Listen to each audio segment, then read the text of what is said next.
वीरशैव हरळैया समाज ट्रस्टचे अध्यक्ष राम कबाडे व लक्ष्मण कबाडे यांच्या मातोश्री कैलासवासी शकुंतला सिद्धराम कबाडे यांचे 10 एप्रिल 2024 रोजी वयाच्या 70व्या वर्षी अल्पशा आजाराने निधन झालं।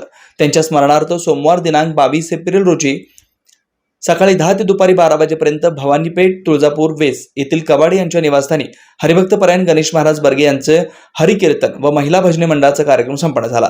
प्रारंभी कैलासवासी शकुंतला कबाडे यांना महापूजा करून अभिवादन करण्यात आलं।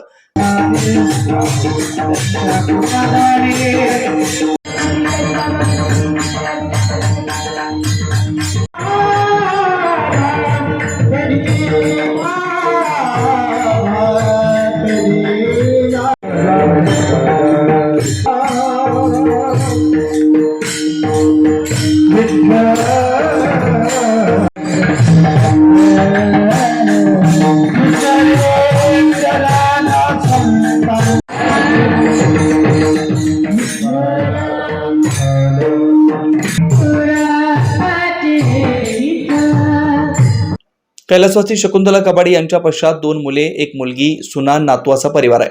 त्यांनी व त्यांच्या परिवाराने संत महात्मे महापुरुषांच्या सामाजिक बांधिलकीचा विचार जोपासलाय।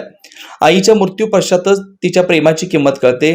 तिचं दुःख, वेदना आपल्याला कधीच कळत नाहीत। म्हणूनच आई ही आईत सर्वात श्रेष्ठ असल्याचं सांगत हरिभक्तपरायण गणेश महाराज बर्गे यांनी कीर्तनातून समाज प्रबोधन केलं।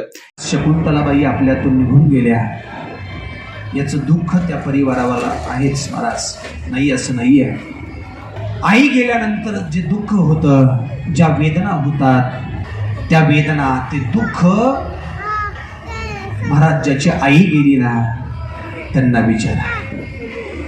त्याच्याशिवाय ते दुःख इतरांना त्या ठिकाणी कळत नाहीये। आणि ज्यावेळेस आपल्यातून ते निघून जातात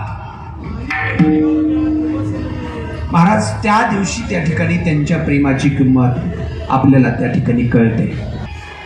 वस्तूची किंमत कुठपर्यंत आहे चांगली महाराज, एक तर ती वस्तू जोपर्यंत प्राप्त होत नाही तोपर्यंत त्याच्यामध्ये त्या ठिकाणी त्याची किंमत आहे। आणि दुसरं, ज्या दिवशी ती वस्तू आपल्यातून निघून जाते, आपल्या हातून निसटते, त्या दिवशी त्या ठिकाणी त्याची किंमत आहे। ऐका, तसं आईचं महत्व कुठपर्यंत आहे, जोपर्यंत ते आपल्याला भेटत नाही तोपर्यंत आहे। आणि परत कधी कळतं, ज्या दिवशी ती आपल्यातून निघून जाते त्यानंतर। ऐका, हा तुमच्या माझ्या सर्वांच्या रक्तामधला दोष आहे। या प्रसंगी कबाडे परिवारासह समाज बांधवांनी हरिकीर्तनातून समाजाला खऱ्या अर्थानं विचार करायला लावणाऱ्या हरिकीर्तनाचा लाभ घेतला।